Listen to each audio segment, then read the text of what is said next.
잠언 31장 10절부터 31절까지 마지막 절까지의 말씀.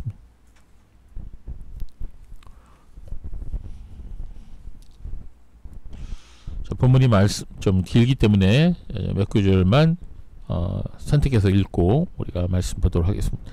자, 먼저 10절부터 같이 읽겠습니다. 시작. 누가 현숙한 여인을 찾아왔겠느냐? 그의 값은 진주보다 더하니라. 그런 자의 남편은 마음은 그를 믿나니 사람이 휘절치 아니하겠으며 그런 자는 살아있는 동안에 그의 남편에게 선을 행하고 악을 행하지 아니하느니라. 밑으로 내려가셨어요. 네. 밑으로 내려가셔서 20절을 읽겠습니다. 20절 시작.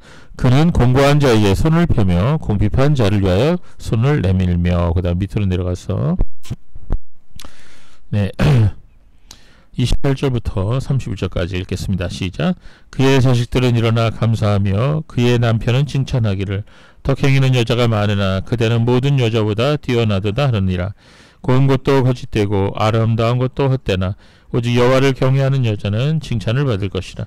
그 손의 열매가 그에게로 돌아갈 것이요 그 행한 일로 말미암아 성문에서 칭찬을 받으리라. 아멘. 예.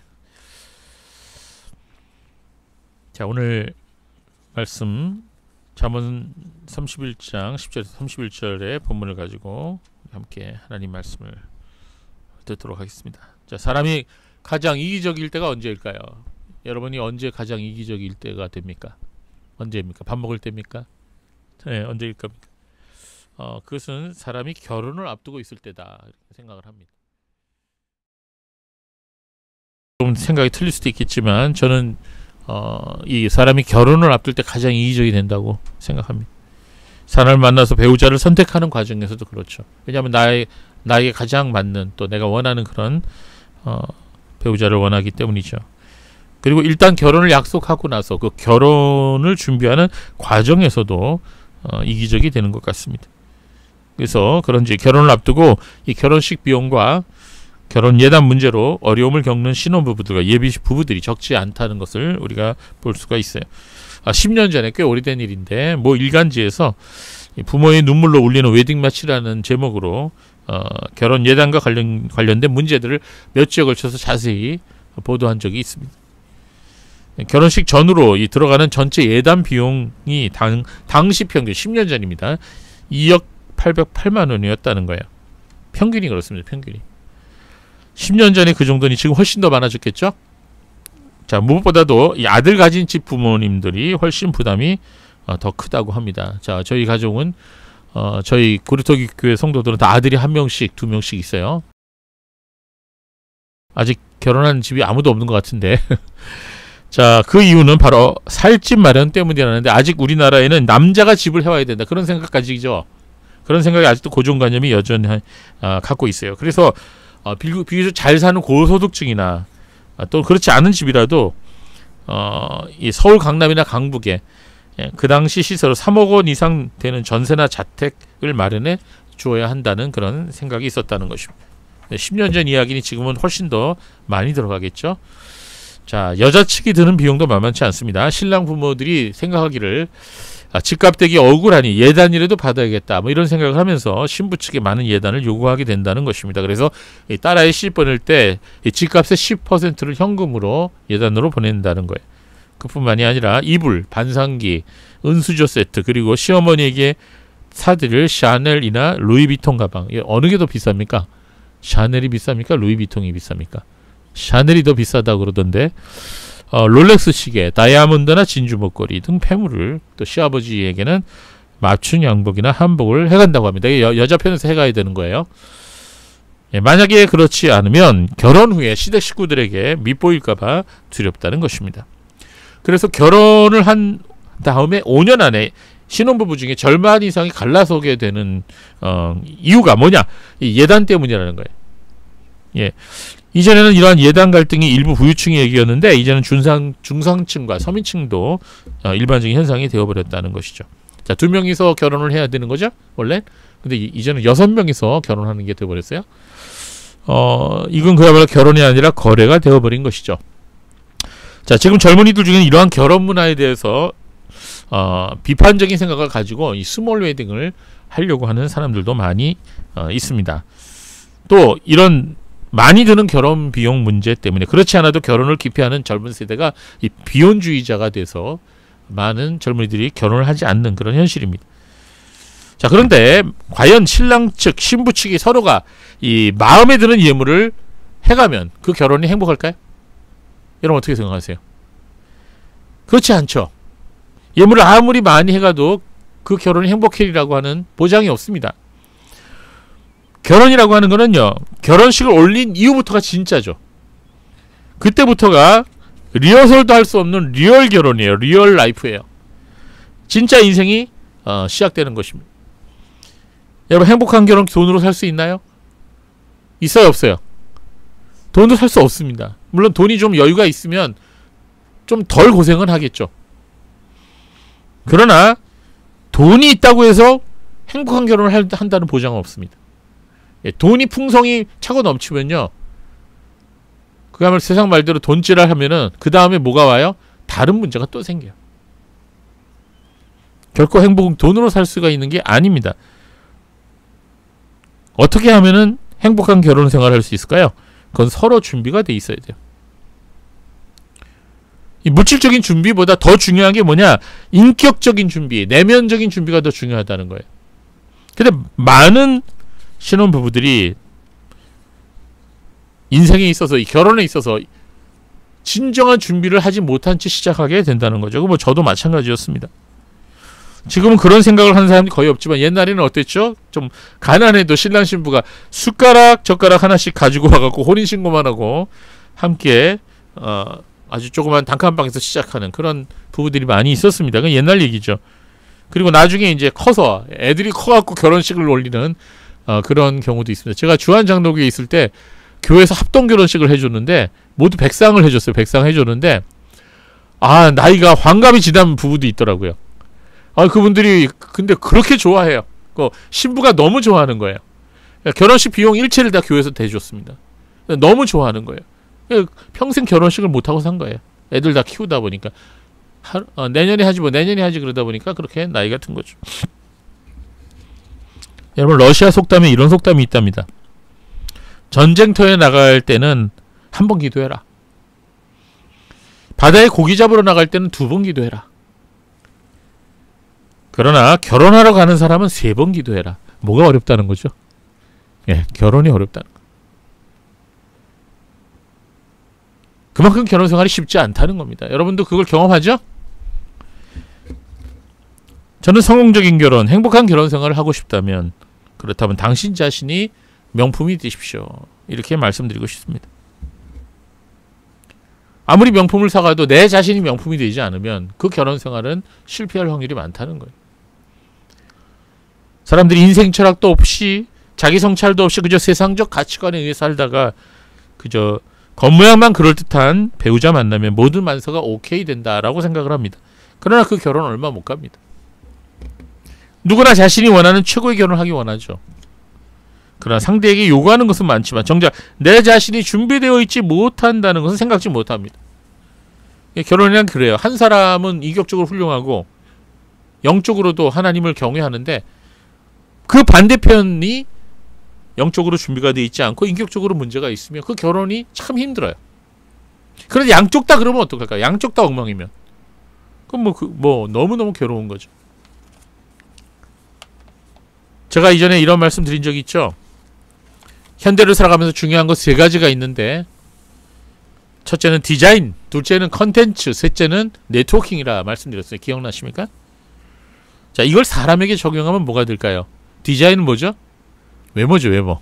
겉으로 드러나는 겁니다. 컨텐츠는 뭘까요? 인격이나 실력이라고 말할 수가 있습니다. 그리고 네트워킹은 인간관계라고 말할 수가 있어요. 자, 여러분은 이 3가지 중에 어느 게 강합니까? 어느 게 여러분의 강점이에요? 예? 디자인이 강해요? 저는 아예 그냥 포기해버렸어요. 잘했죠. 2번째, 컨텐츠 강합니까? 뭐가 내세울 만합니까? 어떤 분은 디자인도 별로고 컨텐츠도 그저 그런데 네트워킹 잘하는 분이 있어요. 인간관계 참 잘합니다. 그분들은 정말 사는 게 괜찮습니다. 그런 분들이. 여러분, 지난주에도 제가 말씀드렸죠. 요새 세상 외모 지상주의가 된 지가 오래됐는데 현대인들이 점점 더 외모를 중시하죠. 외모가 뛰어난 사람은 그렇지 않은 사람보다 수입이 더 좋다는 연구 결과가 실제로 있었습니다.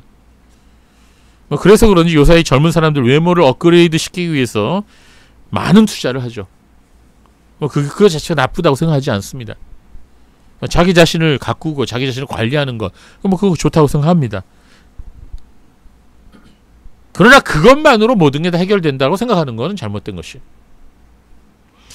이전에 어느 미스코리아 선발대가 있었는데 거기서 실제로 있었던 일을 소개해드립니다.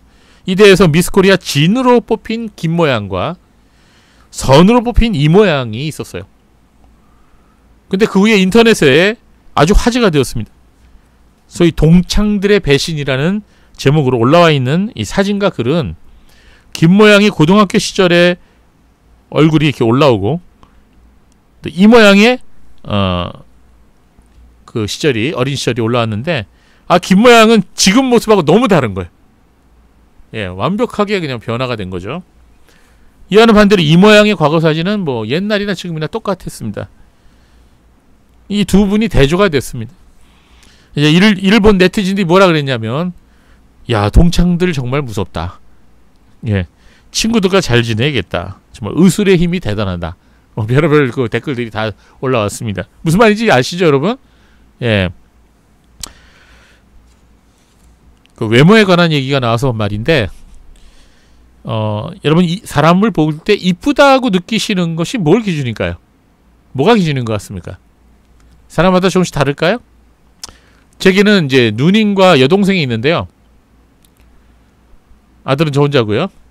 누님에겐 딸이 하나 있습니다. 지금 뭐 거의 40살이 다 돼가는데, 옛날에 아주 오래전에 여동생이 피아노를 전공해갖고 졸업을 하고 나서 KBS 교향악단하고 협연을 하게 됐어요. 그 여동생이 피아노 협연을 하는 날에 누님이 그 당시 5살 땐 딸을 아주 예쁘게 입혀갖고 드레스를 입혀갖고 데리고 나왔습니다. 연주회가 끝나고 여동생의 친구들이 그 조카 예쁘다고 그 뽀뽀를 하겠다고 수십 명이 줄을 서갖고 뽀뽀를 해줬어요. 한 명씩 뽀뽀해주고 또 가고. 근데 어느 친구, 한 언니를 보고 이 어린아이가 뭐라 했냐면, 에이 못생겼어 그러는 거예요. 그리고 얼굴 확 돌렸습니다. 뽀뽀 안 하겠다는 거예요. 자, 철없는 어린아이의 말 때문에 한바탕 큰 웃음이 터졌습니다. 그러나 그 언니는 얼굴이 홍당무처럼 빨개져갖고 굉장히 당황했습니다. 제가 그때 뭘 느꼈냐면요, 용서하시고 들으세요. 아름다움은 배워서 아는 게 아니구나. 그냥 느끼는 거구나. 그러니까 어린아이가 뭐 알겠어. 그냥 어린아이가 느낀 거죠. 그냥 저 언니 못생겼어 이렇게 하는 거죠. 그러니까 사람들이 그래서 외모를 업그레이드 시키려고 자꾸 그러는 것 같아요.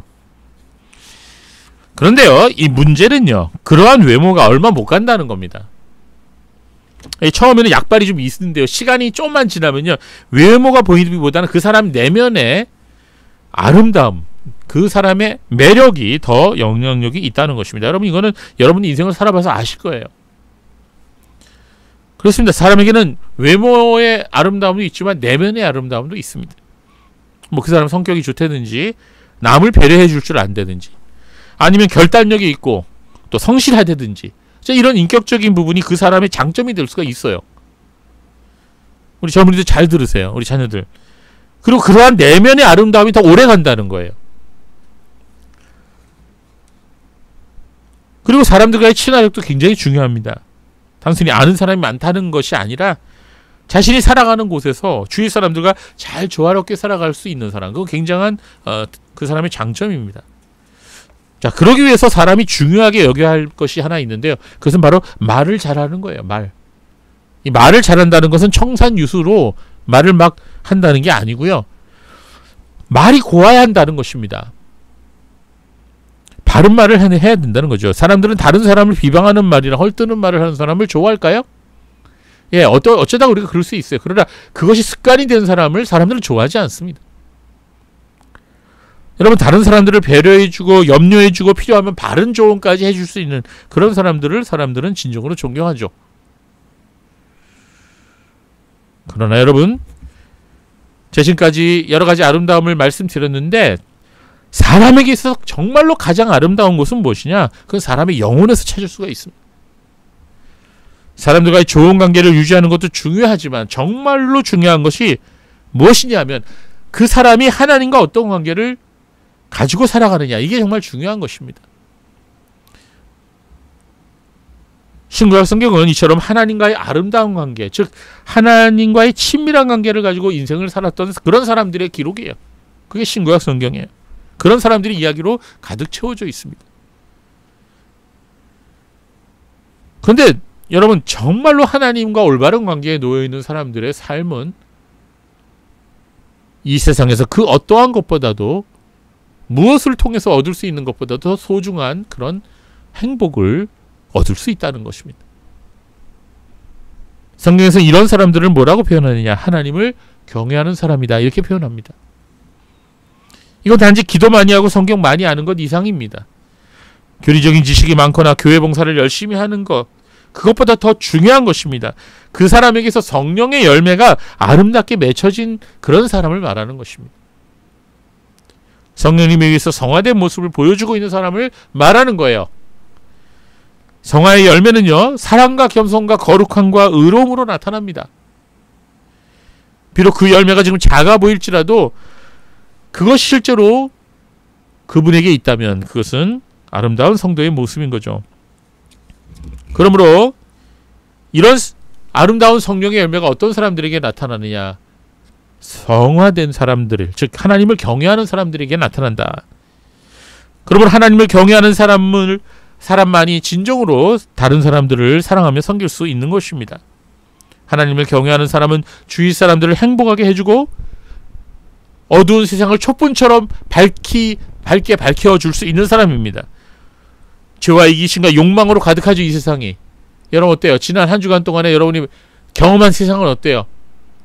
사랑과 긍휼이 넘치는 세상이었어요? 여러분, 그렇지 않습니다.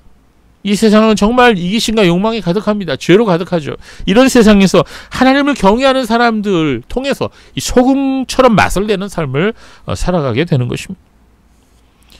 그래서 성도는 외모의 아름다움보다 내면의 아름다움과 특히 영혼의 아름다움, 즉 성령의 열매가 나타나는 그런 사람이 되기를 소망해야 하는 것입니다. 저는 오늘 여러분과 함께 이 잠언 31장에 나오는 하나님을 경외하는 사람의 모습에 대해서 살펴보기 원합니다. 즉 31장에 우리가 읽은 본문은 하나님을 경외하는 사람들의 모습을 실질적으로 우리에게 묘사해주고 있는 것입니다. 좀 더 정확하게 말하자면 잠언 31장 10절부터 31절까지의 말씀입니다. 여러분 잠언 많이 읽으셨죠? 잠언은 모두 몇 장으로 되어 있습니까? 예, 31장으로 되어 있어요. 자, 매월 한 번씩 읽을 수 있습니다. 그래서 저는 이제 오늘이 며칠이죠? 30일이죠. 오늘 잠언 30장과 31장을 읽어요. 31일까지 있으면 내일로 미루고 30일까지 없으면 그날 30일날 30장, 31장 읽어요. 내일은 몇 장 읽으면 될까요? 잠언 1장. 그렇게 해서 잠언을 한 달에 한 번씩 읽으면 참 좋습니다. 잠언이 그만큼 우리에게 유익한 책이거든요. 사람들이 잠언을 지혜의 책이라고 말하죠. 잠언을 읽으면 지혜롭게 된다, 뭐 이렇게 얘기합니다. 많은 사람들이 참된 지혜를 얻기 위해 잠언을 읽습니다. 이 잠언은 인생을 살아가면서 사람에게 가장 필요한 것이 지혜라고 강조합니다. 그렇습니다. 잠언의 말씀이 처음부터 마지막까지 강조하는 단어가 바로 지혜예요. 그래서 이 지혜라는 단어 굉장히 많이 나옵니다. 그래서 어떤 사람은 이 잠언을 읽다가 자기 딸 이름을 지혜라고 졌어요. 뭐 김지혜, 이지혜, 박지혜 많죠, 여러분. 우리 지혜가 많지 않습니까? 그래서 잠언에서는 이 지혜가 세상 지혜가 아니라고 말합니다. 잠언은 이 세상을 어떻게 살아가야 성공하고 복을 받을 수 있는지를 말하는 그런 책이 아닙니다. 잠언은 세상 사람들에게 처세술을 가르쳐주는 책도 아닙니다. 그렇다면 잠언에서 말하는 지혜란 무엇일까요? 여러분, 잠언에서 말하는 지혜는 어떤 지혜를 말하는 걸까요? 예, 바로 지금까지 여러분에게 말씀드렸던 잠언에서 말하는 지혜란 하나님을 경외하는 바로 그것이. 자, 볼까요? 잠언 9장 10절. 여러분 말씀 간지 보시고 같이 읽어보겠습니다. 같이 읽어볼까요? 시작. 여호와를 경외하는 것이 지혜의 근본이요 거룩하신 자를 아는 것이 명철이는. 자, 이 말씀이 잠언에서 굉장히 많이 반복돼요. 자, 참된 지혜가 뭐라고요? 예, 여호와를 경외하는 거래요. 하나님에 대한 지식을 알아가는 것, 그게 참된 지혜라는 거예요. 여러분이 왜 성경을 읽습니까? 하나님을 경외하기 위해서 읽는 거예요. 하나님에 대해서 더 알아가기 위해서 읽는 겁니다. 우리가 하나님에 대해서 더 경험적으로 알면 어떻게 됩니까? 인생이 굉장히 평안해집니다. 예, 실제로 여러분 모든 만사에 도움이 돼요. 하나님을 경외하는 마음이 조금이라도 더 생기고 내가 하나님을 조금이라도 더 경험하게 되면 내 삶이 훨씬 더 평화롭습니다. 그렇습니다. 잠언은 세상의 지혜가 아닌 하늘의 지혜를 말하고 있는 거예요. 그 하늘의 지혜가 바로 하나님을 경외하는 마음이라는. 하나님을 경외하는 사람에게는 하늘의 지혜가 있다고 말하는 게 잠언 말씀이에요. 그런데 잠언의 이 마지막에 가서 결론적으로 말하고 있는 주제가 오늘 본문에 나오는데요. 그것은 바로 현숙한 여인에 대한 말씀이라는 겁니다. 자, 잠언이 모두 31장으로 기록되어 있다고 말씀드렸죠. 그런데 이 마지막 장인 31장도 모두 몇 절이에요? 31절이에요. 예, 묘하죠?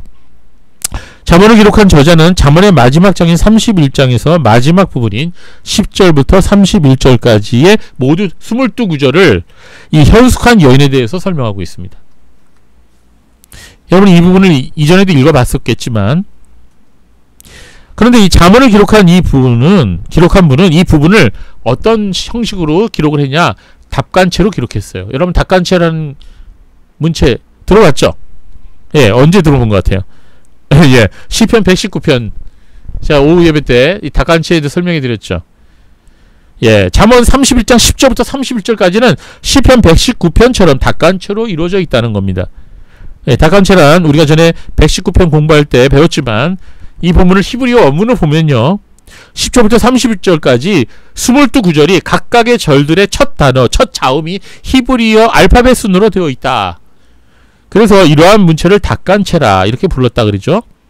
다시 설명드리자면 잠언 31장 10절은 첫 단어의 첫 자음이 히브리어 알파벳의 첫 번째 글자인 알렙으로 시작돼요.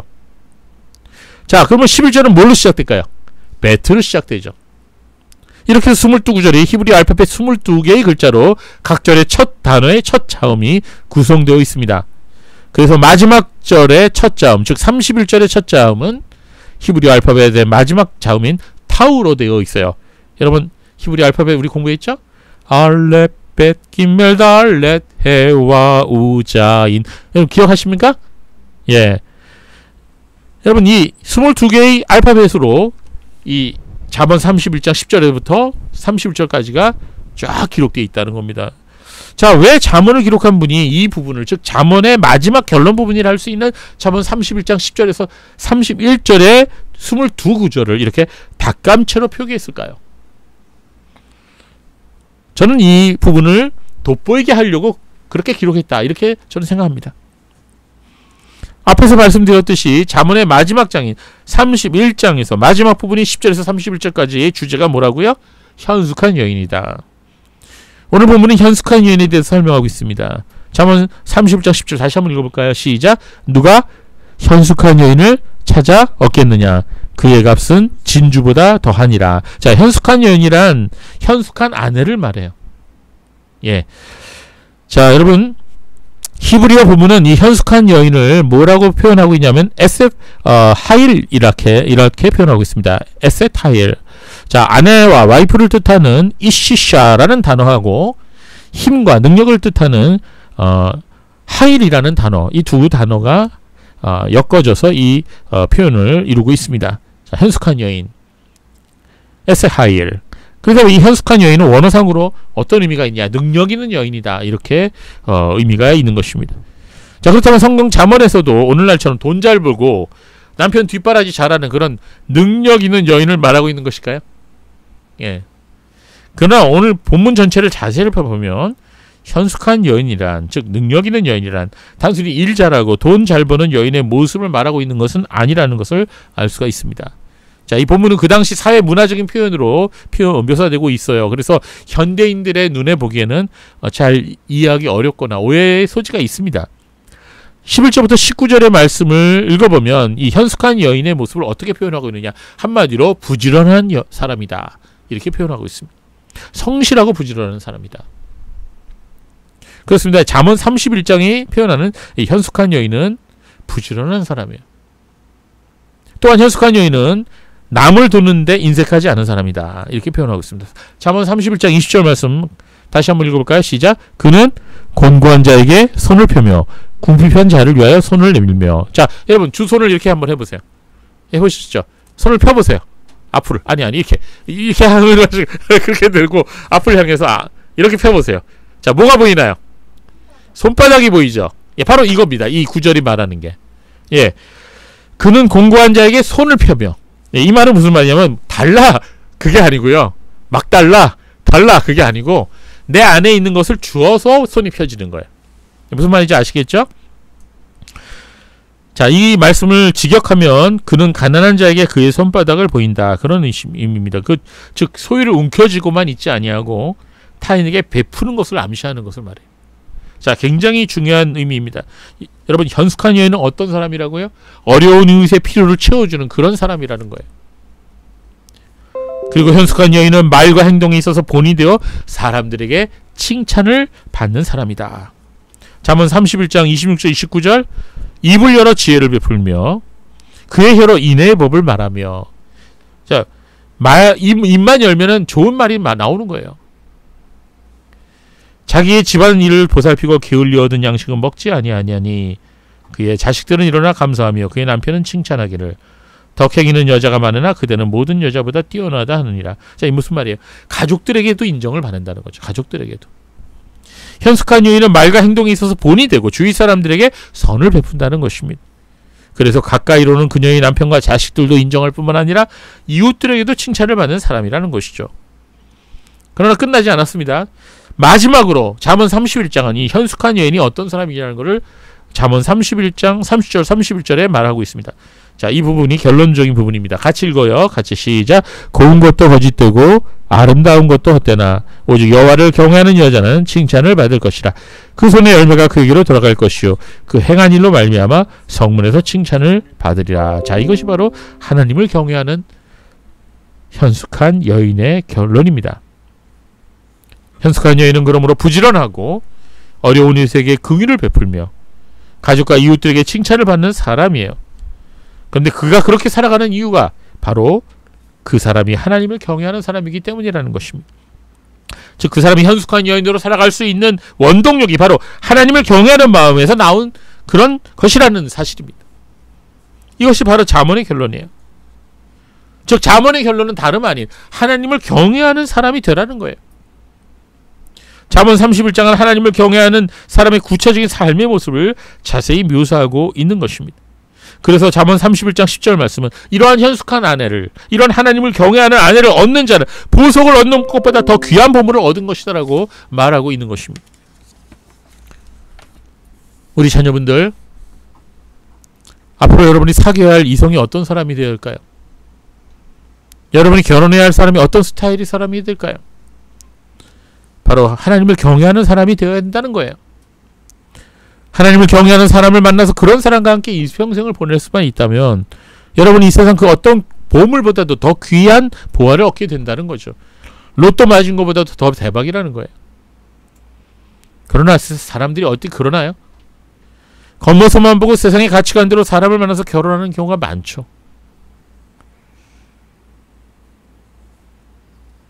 자, 오늘 본문의 내용이 현숙한 여인에 대해서 말하고 있으니까 이렇게 항변하는 사람도 있을 수 있겠습니다. 왜 여성만을 말하고 있습니까? 남자는 책임이 없습니까? 게으르고 무책임하고 무능력한 남편은 뭡니까? 더 나아가 술 취하고 가정폭력 행사하고 바람 피우고 노름하고 남편으로서도 아버지로서도 전혀 자격이 없는 그런 남자는 어떻게 해야 됩니까? 여러분, 이런 얘기를 할 수가 있죠? 그죠? 왜 여자만 가지고 그러냐 이거예요. 지금 같으면 당장 이혼감이죠. 뒤집어서 여자가 또 그러는 경우가 있어요. 그렇죠? 그런데 우리의 조상들 중에는 이런 걸 다 참으면서 아이들 키우고 청춘 다 바쳐서 늙어간 그런 분들이 있죠. 물론 예나 지금이나 훌륭한 아버지들이 있습니다. 정말 성실한 그런 자신이 해야 할 일을 마땅히 감당하는 그런 남자들도 많이 있습니다. 그러나 오늘 이 본문을 보면 현대 여성들한테는 아이고 시대에 뒤떨어진 그런 말을 하고 있네. 이건 가부장적인 여성상이야. 여성의 인권과 행복을 전혀 고려하지 않은 남성 중심의 여성상이다, 이렇게 말할 수도 있을 것입니다. 물론 시대가 달라졌고 여성들의 사회적 지위와 여성들에 대한 시각이 이 성경 본문이 기록되었을 당시와는 많이 달라졌죠. 그러나 본문은 그러한 문화적인 요소를 다 걸러낸다 할지라도 이 말씀 안에 내포되어 있는 아주 중요한 영적인 교훈들이 담겨 있습니다. 자, 여러분, 성경 말씀은 그 말씀이 기록될 당시 문화적 현실이 잘 드러나 있습니다. 그래서 말씀을 읽다 보면 성경 내용이 남녀를 차별하고 또 여성들을 비하하는 분위기를 느끼기도 해요. 그런 것은 본래 하나님께서 사람을 창조하신 그런 창조 질서는 아닙니다. 그런 문화적인 요소는 인간의 타락과 죄로 말미암아 생겨난 현실인 것이죠. 그렇다면 성경에서 말하고 있는 남녀의 정체성은 무엇일까요? 그것은 창세기 2장에 아주 잘 나와 있습니다. 우리가 그래서 창세기 강의를 하는데 수요일날 그때도 공부를 한 기억이 있죠. 하나님께서 처음 인간을 창조하실 때 남자와 여자를 만드셨습니다. 그런데 특별히 여자를 창조하실 때 이만한 말씀을 하셨어요. 창세기 2장 18절 말씀입니다. 같이 읽어볼까요? 시작.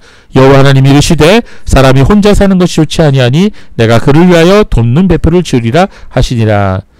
자, 하나님께서는 아담을 위해 하와를 지으셨습니다.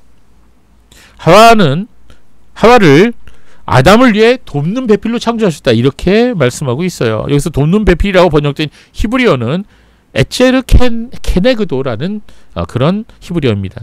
에체르 케네그도. 자, 에체르 케네그도를 직역을 하면 어떤 뜻이냐? 서로 돕는 한 짝이다. 여러분, 양말도 한 짝 한 짝씩 있죠. 또 이렇게 여러분 이 뭐죠? 이거 못 끼인다 그러죠? 예, 장갑도 한 짝씩 있죠. 자, 그렇게 서로 돕는 한 짝이라는 거예요.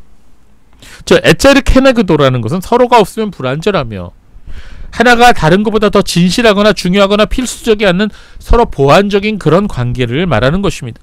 즉 하나님께서는 처음부터 남자와 여자를 서로 돕는 배필로, 즉 에체르 케네그도의 관계로 창조하신 것이다. 누가 더 높거나 누가 더 낮거나 그런 게 아니에요. 서로 없어서는 안 될 보완으로서의 관계인 것입니다. 그래서 어떤 분이 그런 얘기를 했어요. 왜 하나님이 하와를 아담의 두개골을 떼내서 만들지 않고 아담의 발가락뼈를 하나 꺼내서 만들지 않고 왜 갈비뼈에서 만들었냐?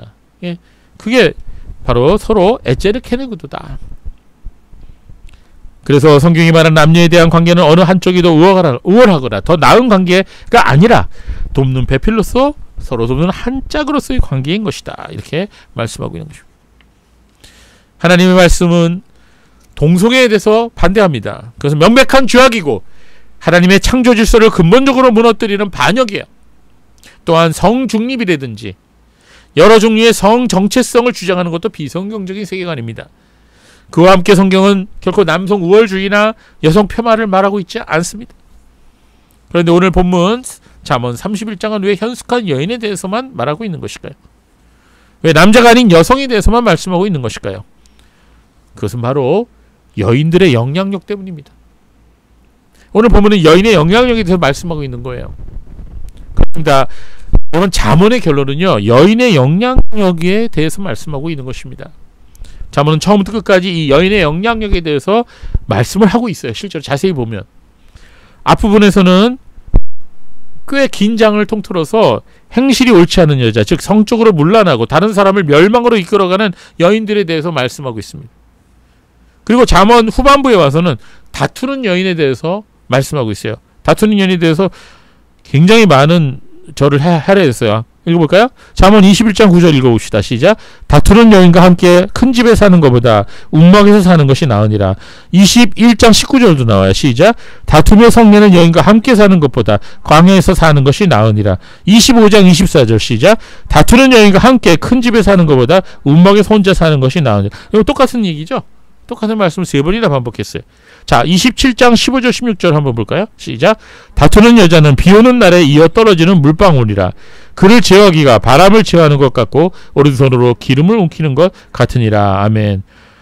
자, 결혼도 안 해봤는데 저 여인이 이 다음에 결혼해서 다투는 여인이 될지 안 될지 어떻게 알까? 어떻게 알까? 현모야? 어? 모르죠. 몰라요. 기도해야지. 그러니까 여러분, 우리 그리고 잠언은 결론부부터 현숙한 여인의 모습에 대해서 구체적으로 묘사하고 있는 거예요. 그렇습니다. 오늘 본문은 이 여인의 영향력에 대해서 말씀하고 있는데요. 지난주에도 말씀드렸듯이 여인의 영향력은 매우 중요합니다. 여인의 영향력은 이 세상 무엇보다 강합니다. 이런 말이 있죠. 역사는 남자가 만들지만 남자는 여자가 만든다. 뭐 이런 말이 있습니다. 뭐 여기 동의 안 하시는 분도 있겠지만 역사를 남자들이 만들어 내려가는 것 같지만 사실은 그렇지가 않다는 거예요. 아담이 선악과를 먼저 먹은 것이 아니라 아내 하와가 먼저 먹고 남자에게 주어서 먹게 한 거죠. 남자를 유혹해서 멸망의 길로 이끄는 것도 여자고요. 남자를 바로 세워서 세상에서 꼭 필요한 존재로 만드는 것도 여자들이에요. 아담 이후로 남자들을 움직이는 것은 여자들이라는 것입니다. 남자들이 강하고 여자들은 약한 것 같지만 사실은 그 반대라는 거예요. 생리학적으로도 그렇습니다. 여자들이 훨씬 더 오래 견뎌요. 남자들은 금방 죽습니다. 자, 이런 말들 누가 하더라고요. 남자들은 어려서는 엄마 치마 폭에서 자라고 성인이 되어서는 부인에게서 영향을 받고 나이 들어 노인이 되면 며느리 눈치 보며 산다는 말이 있어요. 요새는 딸 눈치도 봐야 돼요. 딸 무섭습니다. 미안해. 해나야 너를 얘기하는 거 아니야? 남자는 결국 일생 동안 여자의 영향으로부터 벗어나지 못한다는 거죠. 이것은 모든 책임을 여성에게 돌리려고 하는 말이 아닙니다. 여인의 영향력이 그만큼 크다는 거죠. 성경에는 이런 여성들의 영향력에 대해서 아주 지속적으로 교훈하고 있습니다. 아내로서 어머니로서 여자가 미치는 영향력은 너무너무 절대적입니다. 이 세상을 행복하게 만들 수 있는 것이 여자라는 거예요. 남자가 할 수 있는 것보다 더 많은 일을 여자들이 할 수 있다는 것입니다. 저는 성경이나 또는 기독교 역사나 또는 여러 가지 세상 모습을 볼 때 이런 생각을 해봤습니다. 아버지가 인생을 잘못 살아가는 경우에도 아들이 훌륭한 인물이 될 수 있어요. 반대로 훌륭한 아버지 밑에서 못난 아들이 태어날 수도 있어요. 그러나 멋진 인생을 살아간 남자들을 보면 거의 반드시 멋진 어머니, 기도하는 어머니가 있었다는 거예요. 물론 예외는 있습니다. 예외도 있어요. 예외는 있지만 그만큼 여자가 어머니로서 자녀들에게 끼치는 영향력이 말로 다 표현할 수 없다는 것입니다. 물론 하나님이 은혜 주시면 경건하지 못한 부모 밑에서 자라나는 사람도 얼마든지 하나님의 사람으로 멋지게 살아갈 수 있습니다. 그러나 대부분의 경우, 특히 남자들의 경우는 어머니의 영향력을 절대적으로 받는다. 그런 것이죠. 여러분, 2000년 동안 나라와 영토를 잃어버리고 세계 곳곳에서 디아스포라로 흩어져 살았던 유대인들이 1948년에 팔레스타인에서 독립국가를 세우게 됩니다. 기적이죠. 완전히 기적.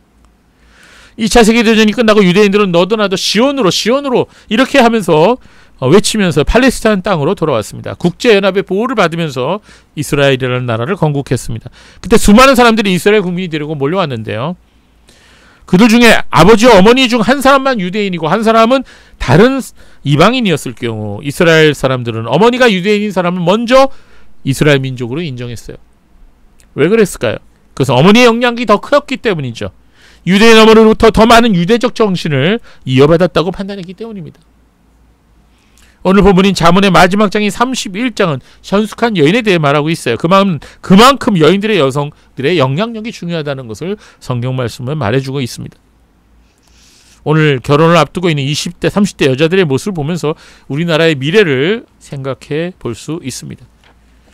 그들이 어떠한 책을 얼마나 읽고 있느냐, 어떤 가치관을 가지고 살아가느냐, 어떤 신앙을 가지고 있느냐, 이 세 가지가 바로 이들을 결정하는 요인들이라고 생각합니다. 그리고 이 사실이 장차 이 나라의 미래를 좌우할 거라고 생각합니다. 제가 어제 숙제를 하나 내드렸는데 보셨습니까?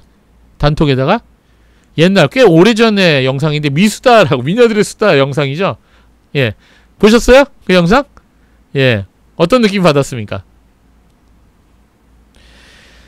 사람마다 좀 생각이 다를 수는 있습니다만 거기서 말하는 거는 확실히 그 외국인 여성들하고 우리나라 여대생들의 그 생각의 차이가 있다는 거죠. 요새 20, 30대 남자들에게 물어보면 여자를 볼 때 제일 먼저 무엇부터 보느냐 물어보니까 여자의 얼굴이라고 대답하는 사람이 제일 많았다고 해요. 그래서 한국 여자들이 그렇게 성형을 많이 하는구나 생각됩니다. 근데 20, 30대 여자들에게 물어보면 남자를 볼 때 제일 먼저 보는 게 뭐냐 그랬더니 경제력과 직업을 본다. 그리고 키를 본다. 뭐 이런 말을 하더라고요. 이 세상 사람들 사이에서 떠도는 이 불후의 명언이 있습니다. 똑똑한 여자보다는 예쁜 여자가 낫고 예쁜 여자보다는 남편 잘 만나는 여자, 즉 돈 많은 남편 만나는 여자가 최고다. 뭐니 뭐니 해도 뭐니가 최고다, 이런 얘기죠. 결혼의 기준이 돈이 돼버렸습니다.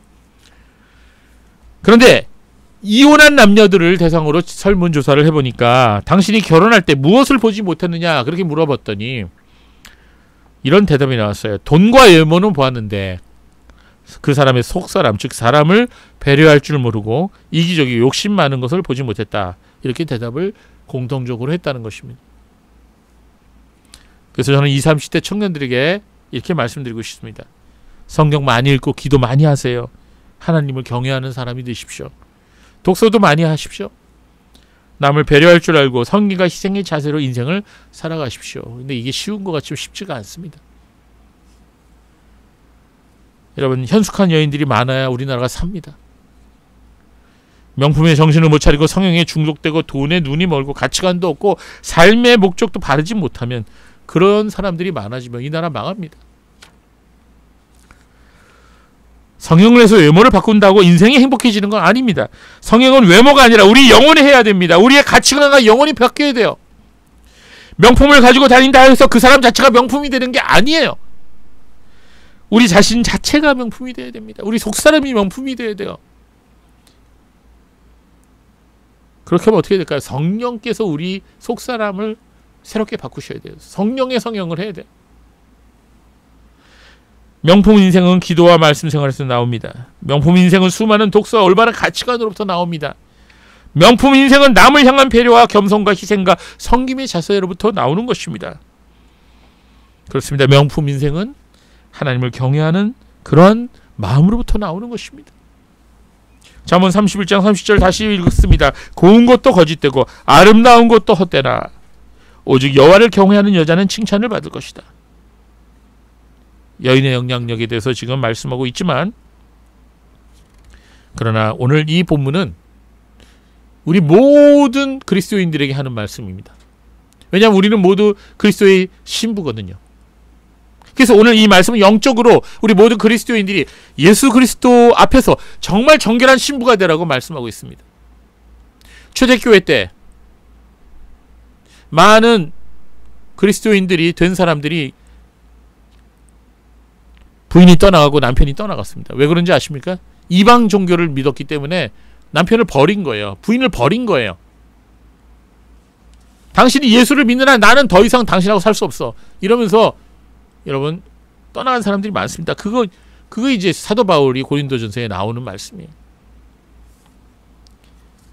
여러분, 우리가 세상에서 사람들에게 놀림을 당한다 할지라도, 손가락질을 당한다 할지라도, 정말로 내가 그리스도의 정말 성결한 신부가 되기를 원한다면, 오늘 우리가 여기 현숙한 여인의 모습이 구체적으로 삶의 모습으로 드러나는 것처럼 우리의 삶 속에서 정말 하나님을 경외하는 마음을 가지고 살아가면서 우리에게 성령의 아름다운 열매가 나타나는 그런 하나님의 정결한 신부, 그리스도의 정결한 신부로 살다가 주님 부르실 때 기쁜 마음으로 나아갈 수 있다면 그 사람 인생 성공한 거예요. 그러면 여러분, 우리 자신을 진정한 현숙한 여인의 인생으로 만들어야 됩니다. 우리의 자녀들을 명품을 가진 자녀들이 아니라 그 사람 자체가 명품으로 자라나도록 하시기를 바랍니다. 우리 자녀들이 기도하는 사람으로, 말씀을 읽고 묵상하는 사람으로, 독서하는 사람으로, 남을 배려하고 겸손한 사람으로 자라나도록 우리는 기도해야 됩니다. 그게 바로 신앙의 유산이에요. 또한 우리 자신들이 하나님 앞에서 아름다운 그리스도의 신부로, 현숙한 여인으로, 현숙한 그리스도인으로 세워지기를 간절히 소망하고 기도하는 그런 우리 그리스도 교회 성도들이 되시기를 바랍니다. 기도하겠습니다.